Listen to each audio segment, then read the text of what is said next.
Di beberapa kesempatan saya selalu bilang bahwa kehadiran Batalion 120 tidak mungkin mau. Kalau memang ternyata tujuan tak adalah seperti itu, sebenarnya apa tujuannya nih polisi? Masyarakat mengatakan jangan dibubarkan Batalion 120 begini. Siapa yang bilang itu? Di dalamnya ada, minta maaf ini, termasuk di dalamnya ada polisi. Sehingga kenapa kemudian itu anak-anak di B120 cukup punya percaya diri untuk melakukan ini karena merasa di backup. Bagaimana tanggapan ini kata? Persiapan 2024 aneh tentara duduk peleng. Kira-kira begitu kata ya. Ini saya coba ya tentara duduk peleng bertanya bahwa ini untuk kepentingan politik ke depan, memelihara anak-anak yang nota seperti ini untuk kemudian. Bayangkan kakak, ada ke orang yang bodoh-bodoh pergi di tengah-tengah situ supaya berhenti tuh perang kelompok. Kamilah orang itu kakak. Berarti kalau begitu kakak, apa yang kita mau sampaikan ke publik dengan adanya tuntutan untuk membubarkan? Siapa yang bisa bubarkan ini batalion ini? Saatnya bilang kamu kelas.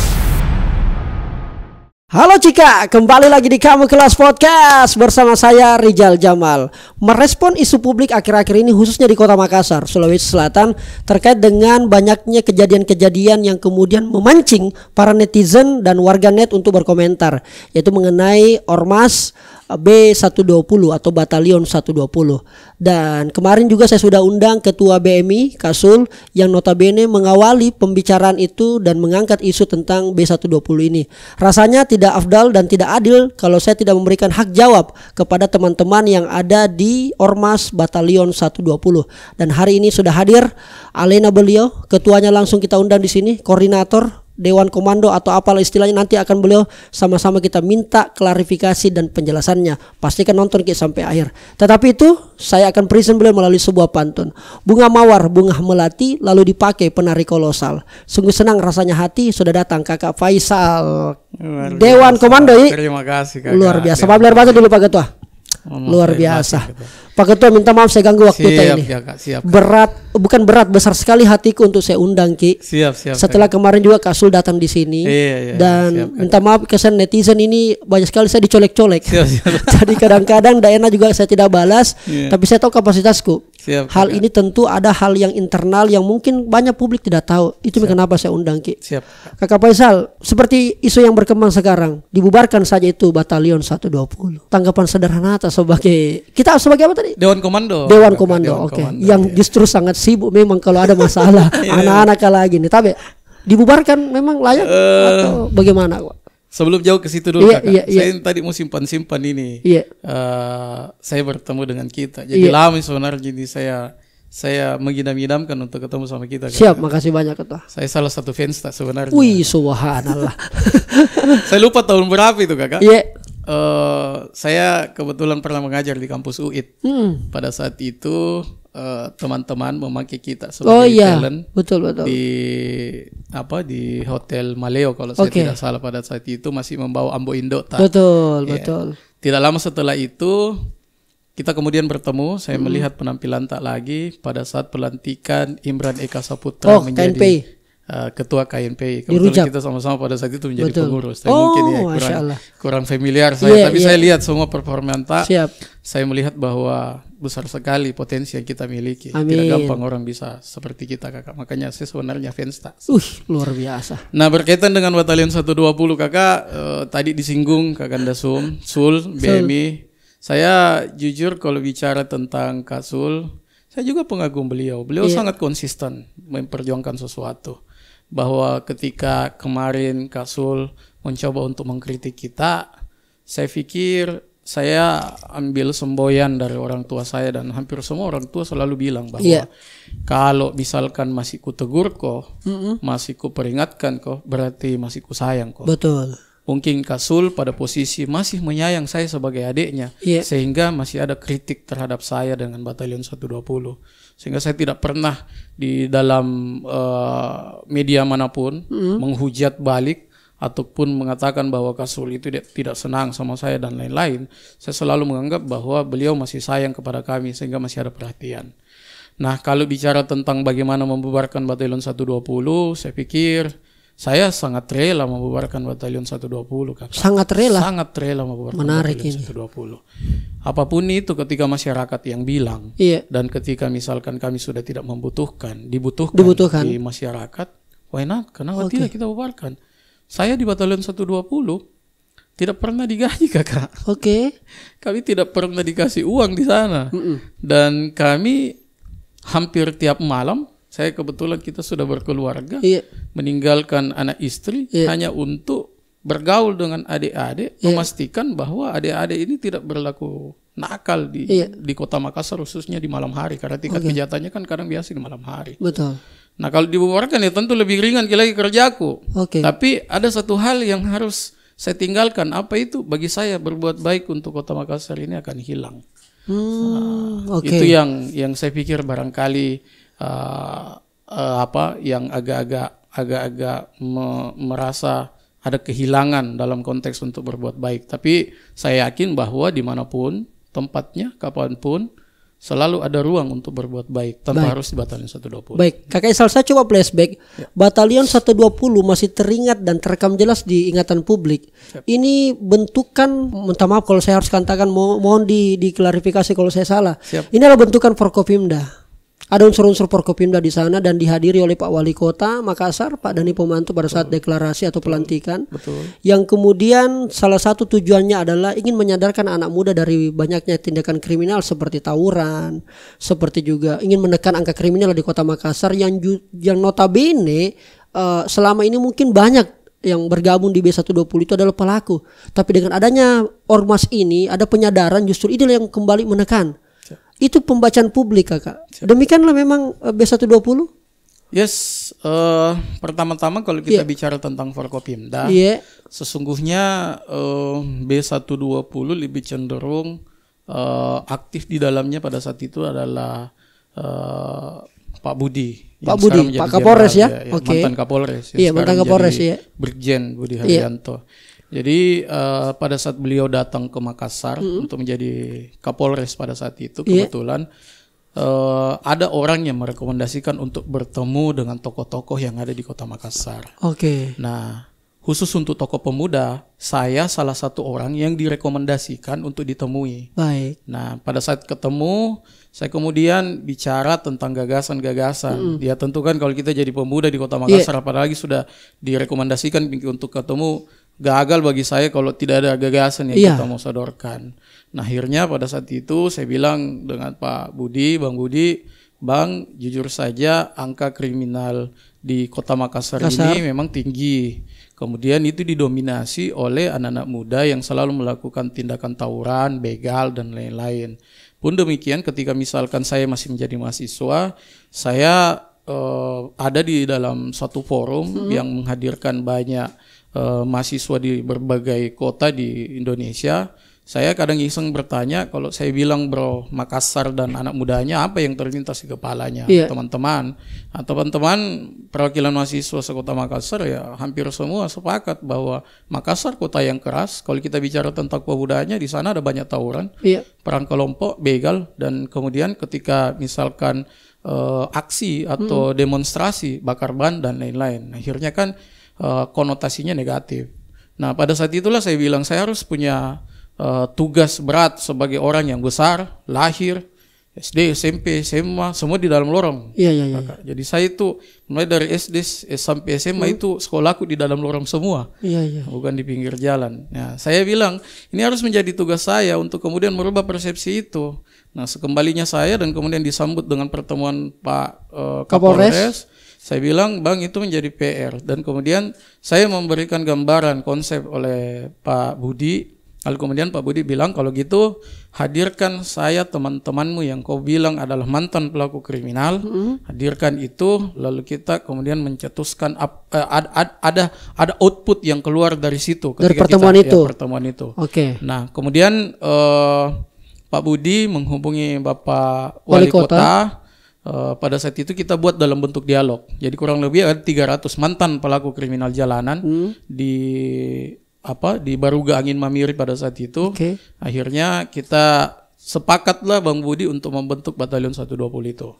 Nah, kalau kita bicara nama, Bang Budi pada saat itu katanya sudah izin dengan bapak-bapak TNI, khususnya Pak Dandim pada saat itu, kita kasih nama batalion supaya mereka merasa bahwa mereka ini dihargai sebagai sebagai prajurit, bukan dalam konotasi yang negatif. Prajurit dalam hal ini adalah prajurit untuk justru menjaga keamanan, bukan malah merusak tatanan keamanan di Kota Makassar. Itu filosofi kenapa dikasih nama batalion, Kakak deh? 120-nya itu bulan 1 tanggal 20. Jadi ada yang menarik itu di 120. 120 bulan Januari maksudnya. Bulan Januari tanggal 20. 20 Januari dibentuk. Oke. Ada yang menarik di situ. Dulunya itu 201 tanggal 20 bulan 1. Tapi menurut Bang Budi kalau 201 itu dibacanya Zoi. Nah, saya tidak tahu. Menurut beliau ada bahasa Jawa yang lebih kental. Zoi itu katanya artinya sial, cilaka. Makanya dibalik. 120.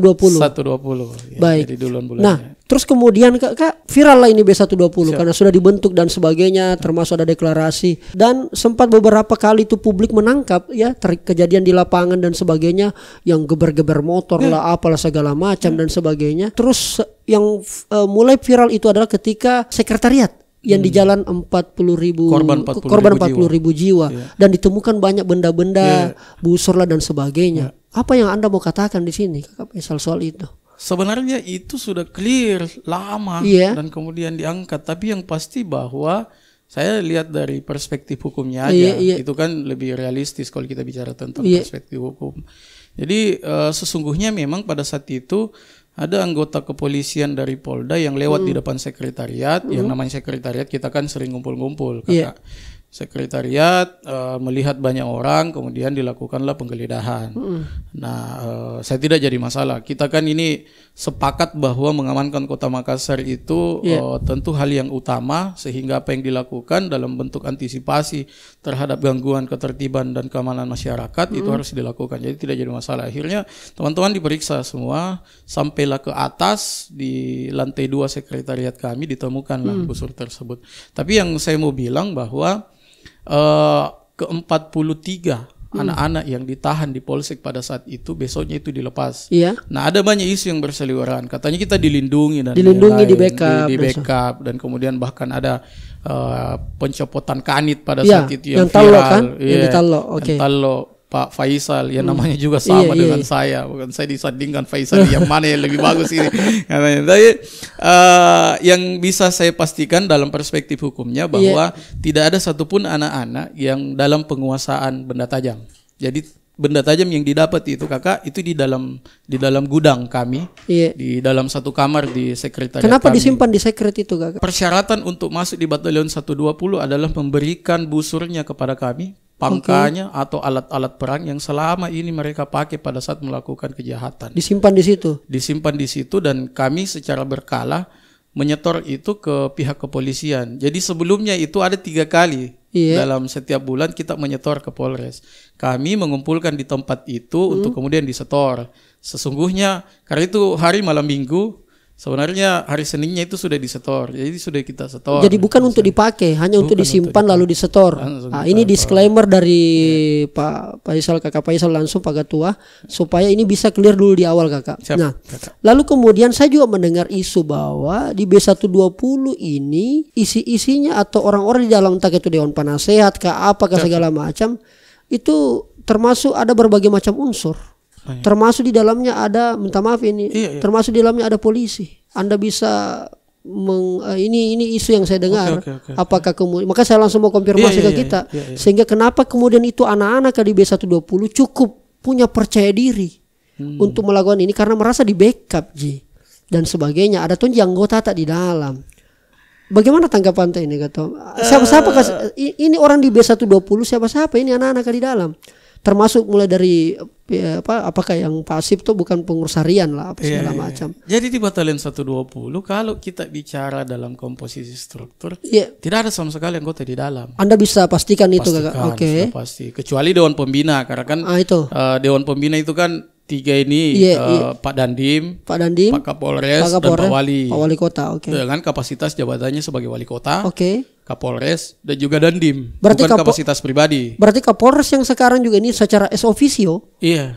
menjadi pembina. Iya, dia menjadi pembina. Oke, karena jabatannya makanya, kayak. Iya, Oke. makanya pada saat itu, pada saat beliau datang ya Iya. kami ketemu dan kebetulan beliau bilang ya kami akan melanjutkan itu. Oke. Beliau bilang. Nah, Baik. makanya secara tidak langsung beliau kemudian menjadi dewan pembina kita. Tapi di bawah tidak ada satupun. Tidak ada satupun Tidak ya. ada satupun. Pasti murni semua Tidak ada anak-anak ini dan satupun, sebagainya. Anak-anak semua. Oke, saya respect dengan gagasan ini Kakak Besa bersama teman-teman B120 Siap, untuk menekan angka kriminal dan sebagainya. Namun minta maaf Kak ini gagasan faktanya di lapangan ini justru meresahkan masyarakat. Yes. Kemarin informasi dari Polda bahwa kita akan pertimbangkan untuk segera dibubarkan. Dan publik luar biasa Pak, apalagi pasca yang terakhir ini Kakak. Iya. Yang kejadian di dekat-dekat Barawaja, Iya, itu dekat-dekat Hari Raya Idul Fitri. Iya. Apalagi ini kodong yang katanya orang Kalimantan yang mudik dan sebagainya. Iya. Nah, itu bagaimana Anda menyampaikan itu? Maksud saya adalah akuilah itu Pak Ketua. Kalau memang itu adalah sebuah kesalahan, supaya publik kemudian tahu, respect. Tapi kalau memang kemudian itu adalah nyata salah, tetapi kita berusaha untuk mengaburkan atau mungkin bisa bahasanya kita klarifikasi dengan fakta-fakta yang lain, saya kira itu hakta juga. Tapi pada kesempatan ini saya mau minta sama kita, kalau memang ini betul-betul kita rasa juga sebagai, artinya sulit mungkin kita keluarkan antara kita sebagai bagian B120 dan bagian publik, bagian masyarakat. Merasakan memang ini sesuai dengan yang diberitakan Pak Ketua? Itu yang sebenarnya orang merasa resah. Iya. Saya jauh lebih resah ketika dikatakan bahwa batalion itu meresahkan. Meresahkan, oke. Karena saya coba menyelam juga ke masyarakat, Kakak. Baik. Bahkan mohon maaf saya tidak masuk dalam ranah-ranah diskusi di Warkop, meskipun saya juga masuk ke Warkop, ketemu dengan teman-teman perkopian kita biasa, teman-teman ngopi di Warkop, banyak juga yang respect dengan kita. Tapi yang paling faktual adalah ketika kita turun ke masyarakat secara langsung. Baik. Masyarakat mengatakan jangan dibubarkan, batalion 12 begini. Siapa yang bilang itu? Sebut saja kalau kita bicara Ibu Siti di Pampang yang mengatakan bahwa Pampang dan Sukaria hampir setiap tahun itu kalau bulan puasa perang kelompok, hari ini tidak ada. Kemudian kalau kita bicara di Jalan Rapoci ini, sebut saja di sana ada Kak Rahma yang mengatakan, apa yang kau lakukan Isal? Kenapa sampai di Rapoci ini semua anak-anak sudah tergabung nih dan tidak ada lagi perang kelompok. Kita bicara di Jalur Gasa, Kandea, Baraya dan Kandea, hari ini tidak ada kejadian di sana. Bulan puasa tidak ada kejadian perang kelompok di sana. Sebut saja teman-teman di sana menamakan dirinya adalah teman-teman sentrum yang kemudian selalu kita ajak diskusi sampai kita selalu datang ke sana untuk memastikan tidak ada perang kelompok. Tidak ada perang kelompok di sana pada saat bulan puasa. Tapi tidak bisa kita munafikan juga Ketua bahwa terjadi di daerah lain. Contoh pada saat perayaan Hari Raya Idul Fitri Kakak, saya lupa nama tempatnya. Di Ablam. Di Ablam. Perayaan Idul Fitri. Dekat dari sini Kakak, Ablam. Depan. Jadi kami dari awal selalu menyampaikan ini tidak dalam kondisi untuk mengklarifikasi, tapi memang faktanya di beberapa kesempatan saya selalu bilang bahwa kehadiran batalion 120 tidak mungkin mau menzero atau menolkan potensi perang kelompok di Kota Makassar. Mustahil itu Kakak. Tapi kami mencoba untuk menekan yang pertama, kedua memastikan bahwa perang kelompok itu akan tidak berjalan secara terus-menerus. Misalkan gini, hari ini perang kelompok, besok dilanjut lagi. Nah itu kan selalu terjadi, menjadi budaya di Kota Makassar. Nah ada dua Kakak, selain di situ ada juga di Batua, di bulan puasa. Di Batua pada saat terjadi perang kelompok sampai gerobak itu dirusak, hari keduanya kita sudah datang di sana, memastikan supaya tidak ada perang kelompok susulan. Kita mendatangi kedua belah kubu.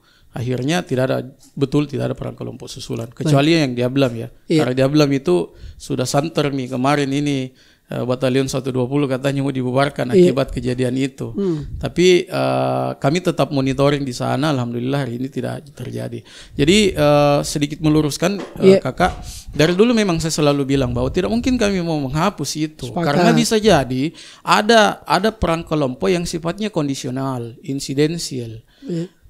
Saya jalan, tiba-tiba saya bersenggolan sama orang itu kenal saya, dia punya teman-teman, memanggil temannya kemudian melakukan penyerangan. Ataukah pacarku direbut sama si ini saya tahu di mana rumahnya, saya panggil temanku, saya kasih pelajaran. Itu kondisional. Nah, itu sama sekali itu bagaimana cara kita menghindari hal-hal seperti itu, Kakak. Tapi yang pasti bahwa ketika misalkan kami mendapat informasi di sini ada perang kelompok, kami datang di sana, Kakak. Mainkan pada saat kita menyelesaikan konflik di Pampang Barawaja di kanal itu, sementara perang kita berdiri di tengah-tengah, Kakak. Itu busur melayang-melayang lewati kita semua, kita berdiri di tengah. Bro, menghadap ke sana, ada yang menghadap ke sini. Berhenti. Bayangkan, Kakak, ada ke orang yang bodoh-bodoh pergi di tengah-tengah situ supaya berhenti tuh perang kelompok. Kami lah orang itu, Kakak. Yang ada di lokasi itu. Yang ada di lokasi memastikan, karena tanggung jawab kami yang mengatakan bahwa saya ini mau merubah potensi kriminal jalanan, dalam hal ini tawuran dan begal-begal, itu adalah sesuatu yang harus kita pastikan proses pertanggungjawaban itu. Oke, berarti clear sampai di situ, Kakak ya. Yes, ya. Tapi tetap kita akui bahwa itu bagian daripada B120, Kakak. Yang kejadian di Barawaja kemarin, iya, anak batalion. Berarti bisa saya katakan tidak semua kejadian kriminal yang terjadi di Makassar pasca dideklarasikannya B120 ini adalah bagian dari teman-teman. Enggak, itu mustahil itu mustahil. Tetapi teman-teman selalu hadir. Iya. Ini sisi positifnya, Kakak. Iya. Teman-teman selalu berusaha untuk hadir ketika ada kejadian-kejadian seperti itu. Karena bagian daripada tanggung jawab moral dan memang merupakan visinya B120. Iya. Tapi ada yang menggelitik saya, Kakak. Kalau memang ternyata tujuan tak adalah seperti itu, sebenarnya apa tujuannya ini polisi? Apa tujuannya ini para aparat yang lain dan sebagainya? Makanya kesempatan ini juga saya mau undang Pak Kapolres, siapa tahu berkenan untuk bisa memberikan klarifikasi di sini, Kakak. Itu opini komentar netizen yang saya baca. Dengan kehadirannya B120 pada dasarnya sebenarnya mencederai institusi yang memang punya urusan ini, seolah-olah tidak bisa. Walaupun saya tahu jawabannya juga pasti tidak mungkin kami bisa sendiri. Makanya kita libatkan teman-teman masyarakat dan sebagainya. Walaupun banyak pertanyaanku, Kakak, tapi tidak mungkin saya tujukan ke kita karena itu wilayahnya aparat kepolisian. Ada juga ini, Kakak, yang beredar, kasihan. Minta maaf kalau saya banyak sekali bertanya ini, Kakak. Lebih bagus, Kakak. Saya banyak mengcapture komentar-komentar. Supaya ada kesempatan kami juga untuk menyampaikan. Jadi tidak satu sisi. Betul. Iya. Ini ternyata bentukan untuk kepentingan politik. Batalion 120. Iya, ada unsur politik di dalamnya. Persiapan 2024 aneh, tentara duduk peleng. Kira-kira begitu, kata ya. Ini saya coba ya, tentara duduk peleng bertanya bahwa ini untuk kepentingan politik ke depan, memelihara anak-anak yang nota seperti ini untuk kemudian itu dengan tujuan mengancam nanti masyarakat. Awas kau tidak pilih bapak atau siapa. Saya baca juga itu. Iya kan, ya kan. Ada yang bilang oh pasukannya bapak kan. Pasukannya bapak kan. Pasukannya bapak kan. Dibiayai. Dilindungi, dikasih makan, apapun itu segala macam. Jadi memang karena kan kami ini punya dewan pembina itu dengan kapasitas dia sebagai wali kota. Jadi ketika misalkan wali kota hari ini sudah tidak menjadi wali kota, dengan sendirinya dia tidak menjadi dewan pembina kami. Pertama, kedua, kalau kita bicara tentang unsur politik, di dalam ini ada Dandim loh, di dalam ini ada Kapolres loh. Dia menjadi dewan pembina kita. Ya kita tahulah aturan bagaimana tentang netralitas TNI Polri. Nah, kalau misalkan kami terjun pada dunia politik, ya sudah barang tentu kedua institusi ini akan terikut-ikut. Kedua jabatan ini akan ikut-ikut juga. Pasti kami ditegur, pasti ada teguran, pasti ada penolakan. Tapi faktanya sejauh yang kami lakukan ini, mungkin karena tidak ada muatan politiknya, akhirnya tidak ada teguran dari Bapak Kapolres dan Bapak Dandim terhadap apa yang kami lakukan. Jadi kalau misalkan kami ini terjun pada dunia politik, ya pasti tegur Meki, karena aturannya kan seperti itu beliau. Berarti selama ini dari Dandim sama kepolisian tidak pernah menegur kalau kaitannya tentang politik. Kalau misalkan kami ini bekerja atas dasar politik, ya pasti kita ditegur. Berarti selama ini tidak pernah ada teguran kalau soal kasus yang terjadi akhir-akhir ini, tidak pernah ditegur sama Dewan Pembina? Misalnya Pak Wali, kenapa saya lagi tuh anak-anak, Kak? Misalnya anggaplah begitu. Pernah ditegur, Kak? Kami dihubungi. Kami dihubungi. Apa yang tegurannya Pak Wali Kota? Jujur, karena itu tadi bicara tentang politik, saya agak apalagi kan mendekati 2024, yang dimana netizen bilang pasukannya Bapak, Kak. Makanya saya tidak komunikasi dengan Pak Wali. Tapi pada kejadian itu saya dikirimkan video itu, dikirimkan bucket itu bahwa ada kejadian. Kenapa ini anak-anak seperti ini? Saya bilang saya akan dalami, Pak. Dan saya sampai hari ini pasca kejadian itu belum pernah bertemu dengan Pak Wali dan belum pernah juga berkomunikasi via telepon dengan Pak Wali. Takutnya nanti dipelintir lagi. Ditafsirkan macam-macam. Baik. Tetap dan saya respect sama Pak Ketua ini, teman-teman netizen. Kenapa? Karena ada pengakuannya beliau bahwa memang faktanya demikian. Berarti kalau begitu Kakak, apa yang kita mau sampaikan ke publik dengan adanya tuntutan untuk membubarkan? Siapa yang bisa bubarkan ini batalion ini?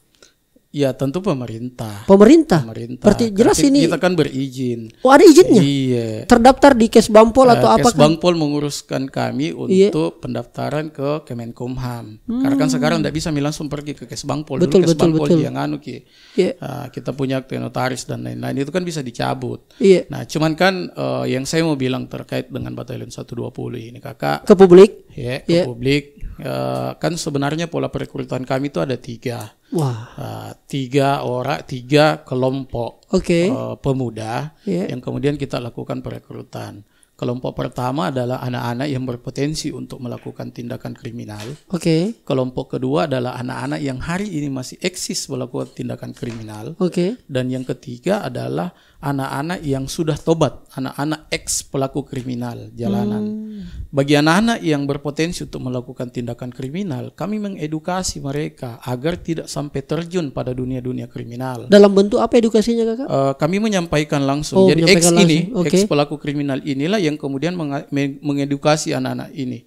Anak-anak yang berpotensi melakukan tindakan kejahatan, anak-anak yang hari ini masih eksis melakukan tindakan kejahatan. Dek, dulu saya juga ada pada posisimu. Pada saat saya melakukan tindakan kriminal seperti itu, yang saya dapat adalah penjara, yang saya dapat adalah timah panas, yang saya dapat adalah perlakuan sosial yang tidak menerima saya di tengah-tengah masyarakat. Jangan dekati si A, jangan dekati si B. Dia adalah mantan begal, dia adalah mantan orang nakal dan lain-lain, geng motor dan sebagainya. Akhirnya kondisi itu membuat saya terkurung dalam satu lingkaran setan yang saya harus berulang lagi. Kenapa? Karena saya tidak punya pendidikan, tidak tamat ke SD, bahkan ada yang tidak sekolah. Saya tidak punya skill, tidak tahu bawa mobil, tidak tahu ngapa-ngapain.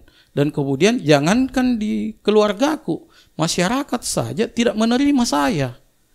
Jangankan masyarakat, keluarga saja tidak menerima saya. Jamal, kalau kau tinggal di sini nak, kalau kau tinggal di sini banyak lagi datang teman-temanmu, akhirnya terpengaruh lagi adik-adikmu dan lain-lain.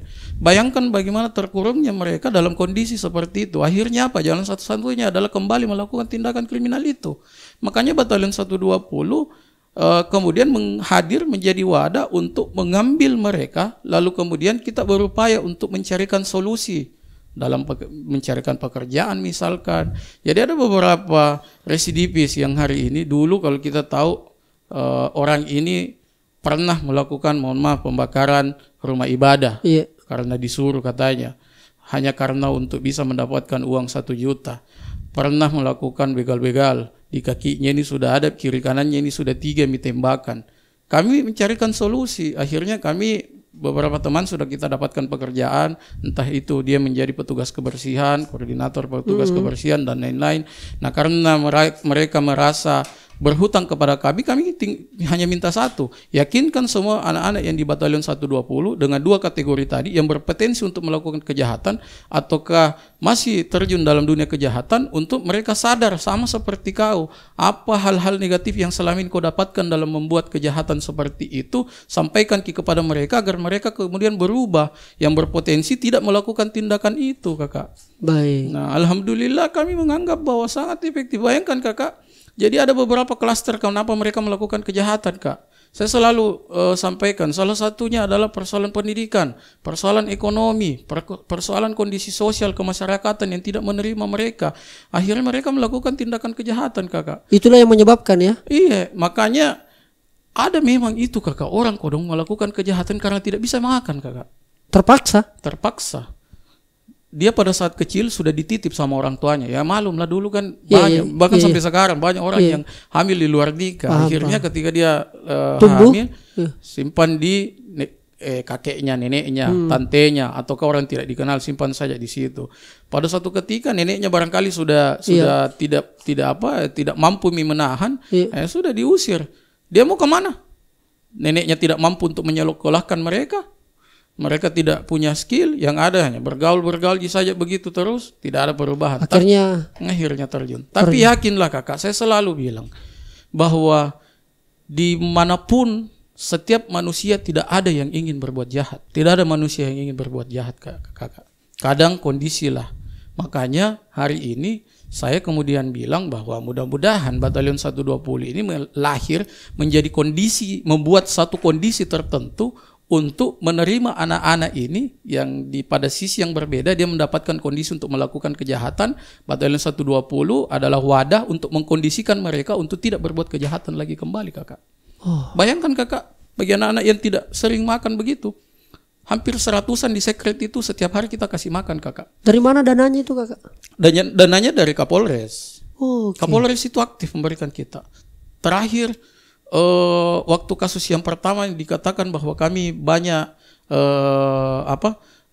melakukan kejahatan yang waktu didapat banyak busur itu kan ada Satgasus turun dari Mabes. Mabes datang, ada Pak Brigjen Tafif, Jenderal Bintang 1 datang ke sekret kami. Beliau kami jelaskan, Bang, gini. Apa yang dia rasakan? Simpati yang muncul, empati yang muncul. Sampai hari ini beliau memberikan sumbangan kepada kami dalam bentuk beras, dalam bentuk Indomie. Kadang tom biasa itu kakak, kalau habis mikodong ini sumbangan, ada uangku misalkan 100.000, beli nasi kuning. Nasi kuning kami beli 10 bungkus misalkan kira-kira. Saya tanya anak-anak yang mungkin secara ekonomi masih mampu, ke rumahmu kok dulu dek. Minta tolong sama mama masak nasi. Sekian satu baskom, datang ke sini, kami kasih kumpul itu nasi putih korong sama nasi kuning, makan meki sama-sama, kurang lebih 50-an, 100-an orang dan lain-lain. Itu yang kami lakukan kakak. Dan tidak pernah terekspos. Selanjutnya kami setiap Jumat melakukan Jumat bersih. Kemarin di Jalan Munginsidi Baru, mudah-mudahan penonton tak ada dari Munginsidi Baru, ada masjid di sana, kita bersihkan masjid di sana. Kami tidak pernah mengekspos. Kenapa tidak diekspos kakak? Karena kami kerja-kerjanya tidak butuh untuk mendapatkan Batalion 120 tahu keren gini. Kita tidak cari itu kakak. Kita murni dari hati untuk berharap merubah orang-orang yang dulunya mungkin tidak baik menjadi baik. Kalaupun ada sedikit yang kelepasan, ya saya pikir itu tadi fungsinya kami ada Dewan Komando, saya koordinator Dewan Komando. Apapun yang mengatasnamakan Batalion 120 itu adalah hasil dari komando yang saya berikan terhadap pengurus. Nah ketika misalkan ada oknum yang melakukan itu, ada beberapa orang di dalam internal Batalion 120 melakukan kejahatan, kalau dia bukan melalui komando kami, ya tentu itu tidak mewakili Batalion 120. Dalam diskusi kami dengan Pak Dansat Brimob, Pak Dansat bilang, ya kita aja ini polisi yang sudah dapat pendidikan segala macam, masih banyak juga yang melakukan, masa kita mau dibubarkan, apalagi mereka yang awalnya memang seperti itu. Satu hal lagi kakak, pada saat tahun baru kakak, pelepasan tahun baru, kalau saya tidak salah 40 lebih geng motor itu kakak, di Masjid Dakwaitul Khair, kita zikir di sana kakak. Ada banyak anak-anak yang mengatakan loh, Kak, baru pilih saya melepas tahun baru, tidak pergi geber-geber motor, tidak pergi bakar-bakar petasan dan lain-lain. Saya ada di masjid untuk melakukan zikir. Menangis dia di Batalion 120 Tompa. Tapi masih ada juga memang yang kepala batu kakak. Memang masih ada yang kepala batu. Ini yang saya respect karena memang backgroundnya kakak.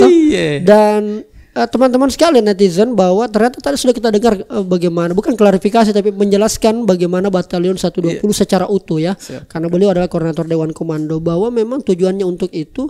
Dan yang paling penting adalah memang ini kan ceritanya penyadaran, dan ini memang paling susah, dan ada penyebabnya kenapa kemudian teman-teman begitu. Salah satu faktor lingkungan, pendidikan, ekonomi, dan semuanya.